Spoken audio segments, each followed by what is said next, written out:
Yeah.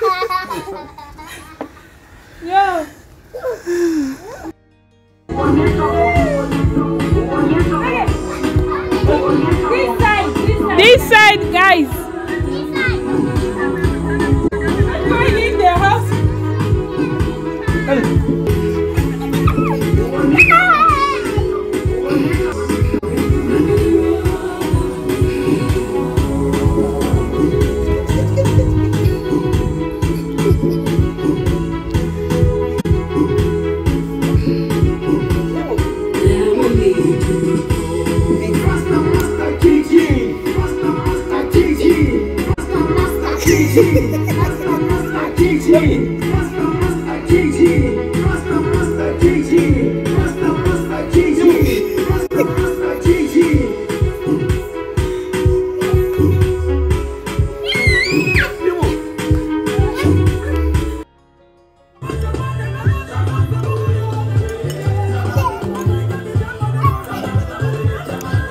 Yeah.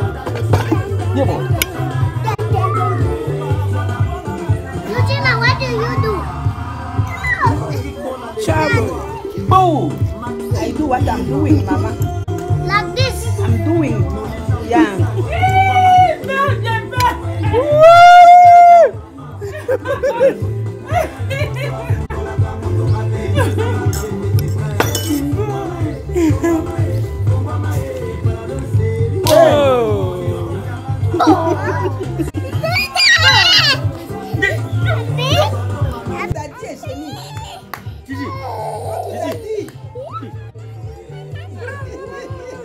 Go to daddy.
na mort ya côté ya Ellis Park non donc ndeko na biso atiki biso akei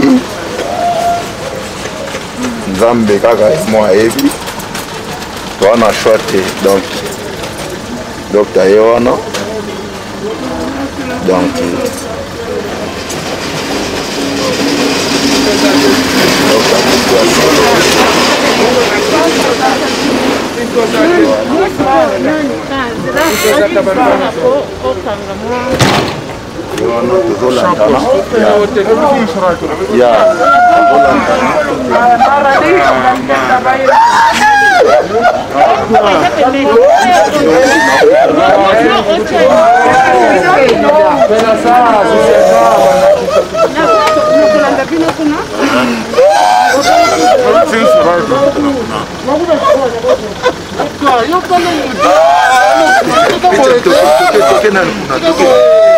Toka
eyaki kopesa ye pasi toloba nani ya makasi période Covid oyo ebandi depuis année passée ya 2020 na mois de mars nde kolobaki mosala na ye mpona ke ase retrouve bien boye ezalaki ka par grâce ya Nzambe mwa mokolo moko to mibale.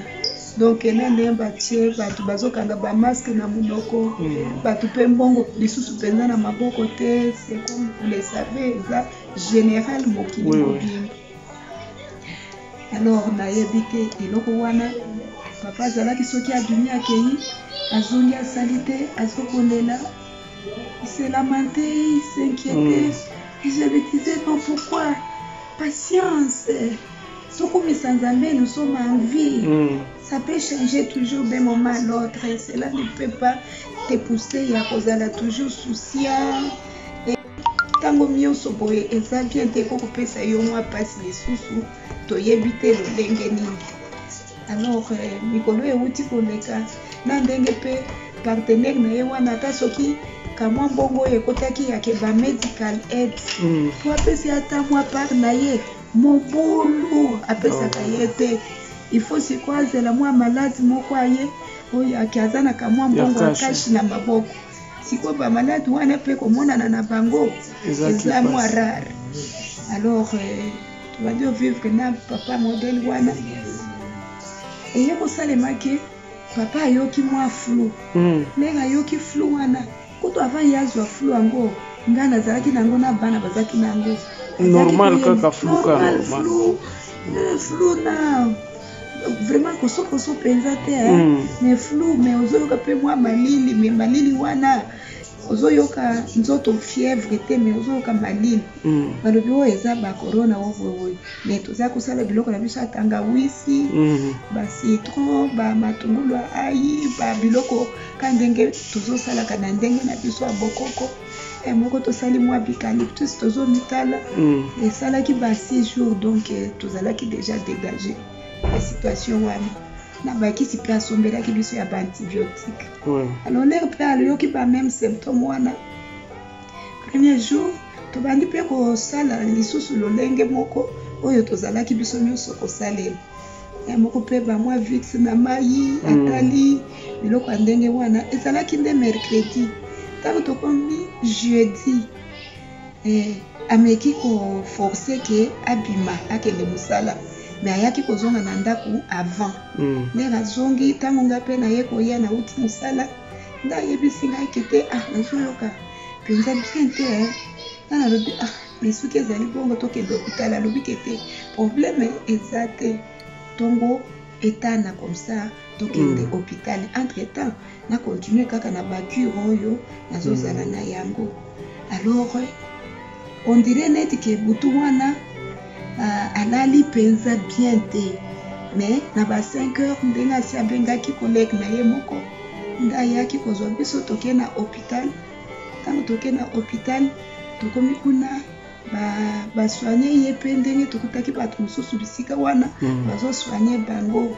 Alors les basilisi tofuti mbongo nde alobi kete comme ça avant tokende ndako tokende kosombe biso moko machine ya respiration po azalaki sikoyo koyoka mwa pasi soki azo respirer. Alobi kete po mwa douleur moko nazoyoka pe ezala déranger nga mingi te nde toye kokende na diskem na shop wana tosombi machine na biso tosombi pe na bakisi ya kotia kuna biloko ya ndenge wana ndenge toye na ndako ba 19h tokoti sima lobi kete aza na posa amela mwa jus ya 100%. Napesi ye mwa jus tozaki na chambre ka biso mibale ameli na ye tango ameli jus wana tovandi mwa air moko boye ayebisi ngai kete tokomaki deja ba 22h ou 23h alobi ayoki posa nasaleli ye ka mwa potopoto ameka kolia nasaleli ye ka mwa potopoto napesi ye alie asilisi te atiki ndambo alobi zuwa pe ndambo oyo etikali olia nazwi pe nalie tovandi problème moko te aye koyebisa ngai kete boye lokola navandeli na kiti alingi te nakende na mbetu po so nake na mbetu kobaluka so nanu pongi te ezosala nga bien te. Omoni lobi nalalaki pe bien te lelo mpenza nzambe asunga nameka kolala analobi oke vanda kaka nde tovandi atango tovandi wana nde aye koyebisa ngai kete comme ça salela ngai mwa kisi na ngai wana natia otia na machine natia na mbanga na misalela na avance nasaleli pe ye wana baher nini ba wana deja ba 23h tokende ba minuit atie machine na ye wana mais alali nanu te tozali kaka ya kovanda na ngai na ye biso mibale kaka. Alors asali machine wana respiration ti esili tolongoli totie mopanzi nde tozosolola aye koyebisa nga kete alingi asukola elongi te tokoti na douche asukoli elongi lero tobimi avandi lisusu na kiti na ye nde alobi pesa nga mafuta na nga napakola na elongi apesi pe ye mafuta na ye apakoli topesi pe ye mafuta na ye apakoli papa tovandi lero tovandi tokomisi kokokende na ba 1h moko ayebisi nga ke ezeni oyebi nani oyo mashine oyo biloko eza kaka neti mwa mipepe moko mabe eza neti mwa mipepe moko mabe nakotia yango lisusu te omoni nde nazoloba na yo boye namiyoki bien nazokata pe mo wana te nazokata pasi te nazoyoka bien mpenza. Alors nakotia lisusu eloko wana te bien ke tobebisi mbongo nga nalobi ke Dieu soit loué mbongo eza pe na suka te ekende kaka yo nde oyoka malamu toza ya kovanda moko boye namoni azoyebisa ngai ke ozotala ngai boye mpona nini kana lobi kasi toza biso mibale ntango yo ozoloba nakotala nani mosusu esengeli kaka natala yo natala na mopanzi atuli ngai ke ozobanga nalobi nabangi te nakobanga nini biso tozosolola nalobi oza mposa tosambela nalobi olobi pe kaka malamu nde tosimbani na maboko boye nayoki asimbinga makasi tobandi kosambela azosambela mpenza azobrise balie azosambela tosambeli ti totie amen amen alobi ça va tovanda moke boye abandi oyebisa ngai omoni ndenge nazoloba boye il faut kokomisa nzambe kokomisa nzambe ndenge nazoloba na yo boye ngai nakomi prophète nga naza prophète naturel nga naza prophète Eli nzambe aponi ngai naza prophète Eli na minute oyo eza esengo monene il faut kokomisa nzambe na kati ya famille mpo nakomi prophète nga nalobi ok wana eza mystique ya nzambe oyo ebandika yo boye alobi nazoyebisa yo tala so nazoyebisa yo koderange ngai te mpona ozoderange ngai eza na makambo ebele nazolinga nayebisa yo me mosusu nazobare yo ozomona yoka ngai ndenge nazoyebisa yo ke naza prophète Eli naturel naza prophète Eli naturel ndenge naza boye namoni mapamboli nzambe afungoli banzela na biso kana lobi ke Dieu soit loué na tangu abandika koyebisa ngai ke azali prophète boye etikali sikoyo nde maloba na ye na monoko azo répéter la même chose répéter kaka les mêmes choses en tout cas ye moko pe atunaki nga heure tokomi ba 1 heure tokende 2 heures sikoyo oyo moyen na stoppe ye eza te nayebi ke te na condition na ye lokola azoloba azoyoka bien nayebi yebisi ke napesi yo ata mwa mai ote namela jus lisusu napesi ye jus ameli lisusu ameli tellement ke aza koloba mingi c'est-à-dire ke ayokaki mpenza soif makasi ameli lisusu une quantité ya jus alors à un moment donné namoni comme ça lilia nimba boye na kiti na ye siko bisika azalaki na kataki bayebisaki ngai nasala bamatungulu natya na kati ya mwa elamba natya ye awa na tolo misusu natya na akwa ya chambre po solo wana mpe ezosunga ntango namoni asali bongo nakembango esika azalaki nazwi nani elamba ya matungulu wana natyaki awa na bimisi naye kozwa vix moko po ya makasi ya banigérien ya couleur ya jaune nazwi vix wana nafongoli napakoli ye na mase ye awa na elongi wana siko respiration ezako azalaki na ye bien ntango ngai namoni kaka ye asali mouvement neti ke moto alingi alala boye nayebi mpe eloko esalaki ngai te nde nasotelaki ye kaka mpona bimisa matungulu nabanda kotia ye vix wana just like that kaka ndenge wana ntango sikoyo na masema vix wana naye kozwa vix mosusu napakoli ye awa atali ngai alobi na ngai ke omoni ndenge osali wana osali malamu soki omoni lisusu kaka meme réaction sikoyo yaka na vix wana ebele otya ngai nde na zolo nalobi esava tovandi papa tokomi ere moko c'était 5 heures totalisi mpenza tongona mobali nanga biso mibale alors nde sikoyo mwana ayaki kopimaki akota toilette nde ayoki tozosolola abeti porte nde tokotisi mpe ye nde sikoyo avandi mpe na mbeto nde ye papa abandi koloba alobiki oza bien nde nini bapepe na yo alobi baza bien alobi nzambe apamboli eli ezali wana bokomi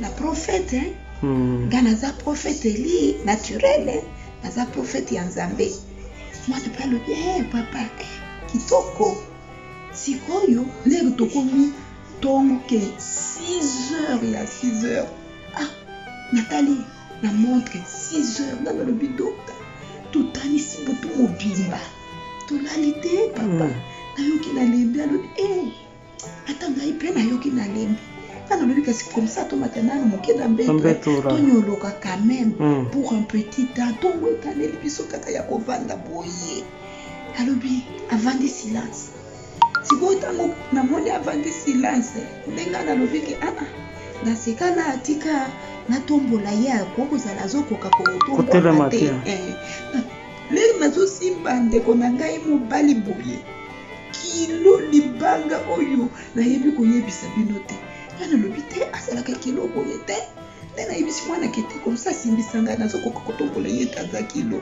Yani siko nazo tombola yetu zo chena mbetu ndi azolinga ke akende elongi boye. La siko na lingi tacha elongi na sina lingi nde na balusa ye elongi atala likolo. Ndezo lia mimi. Tako na moni bongo nde na bengi ke baya kozwa biso na mutuka poto kende hospital. Le baye pour être tokende hospital tutie na mutuka azalaki pe ko bouger te bien que l'air tutie na mutuka wana papa. Alors tango tokomi na hospital nde baye biso kete azate asi akufaki. Ok, bonsoir. Lelo ezali samedi. Dr. Coxy il semaine lelo depuis akufaki samedi passé. Lelo ezali jour oyo toujours sala ko préparer comment bandeko bazwa kolala ko kabola passe na biso parce que le bezali jour na ya suka ya okene kotika ya pema. Enterrement ezali 10h30 jusqu'à 11h30 tokati.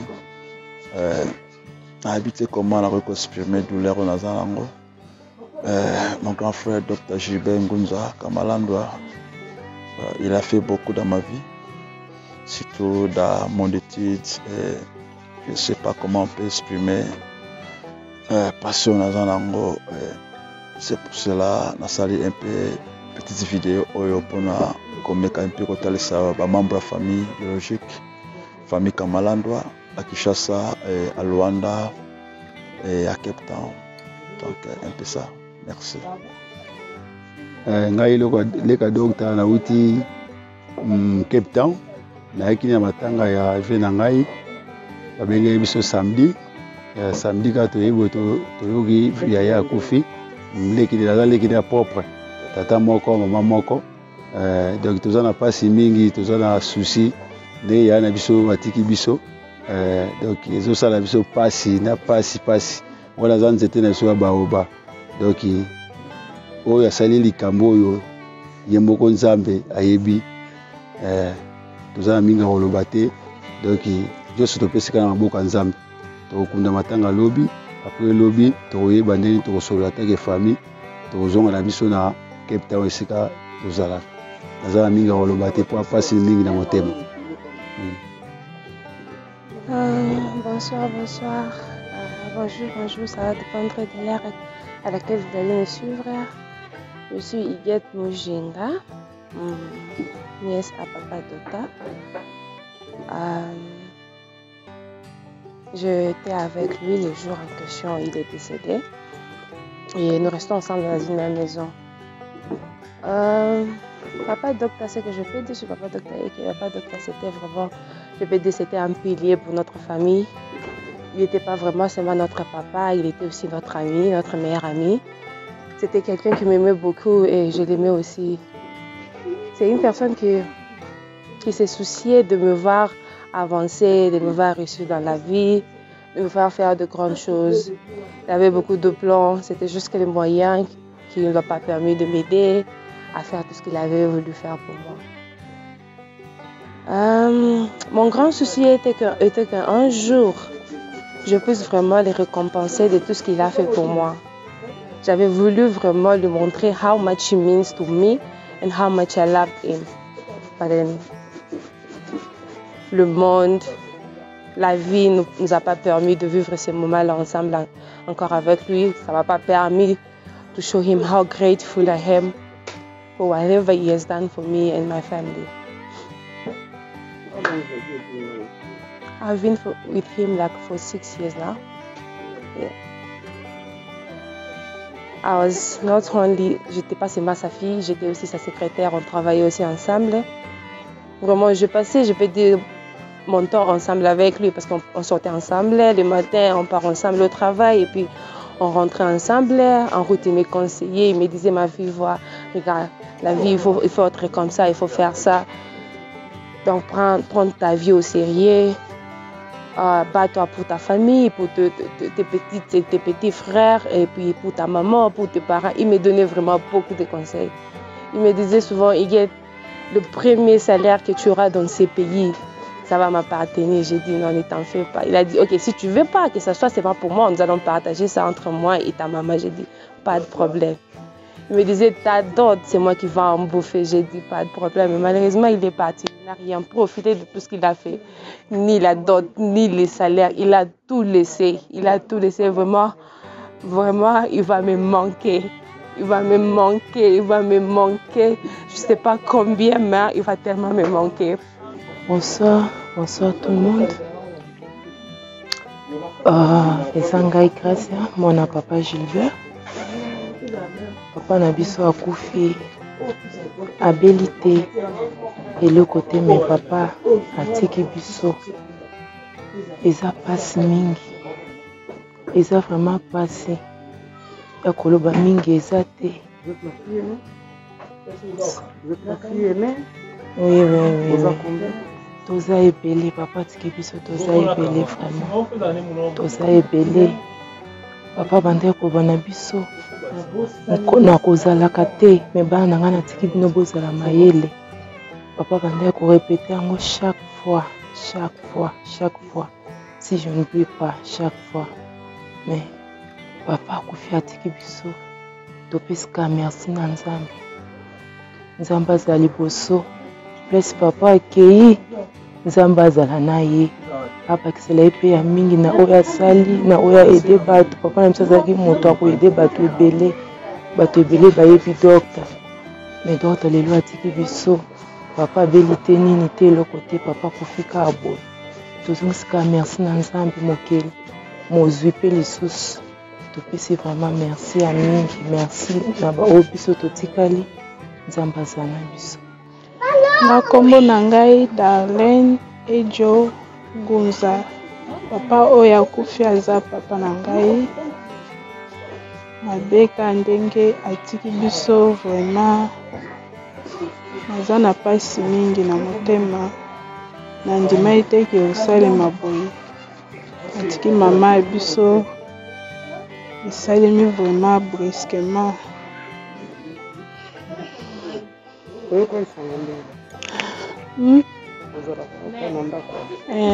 Navandaka awa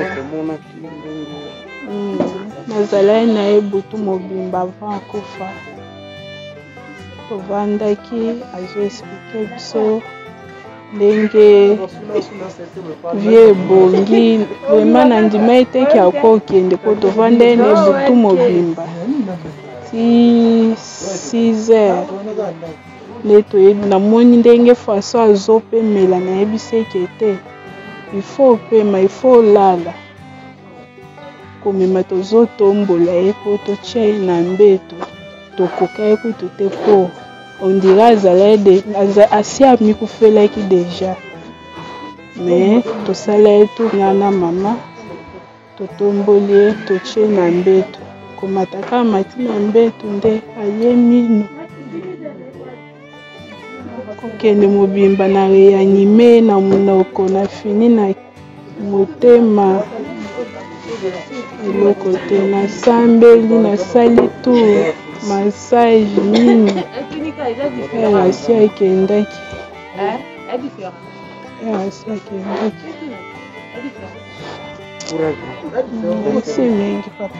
Umunanga eza pisha ngunza kamalanda ndongala.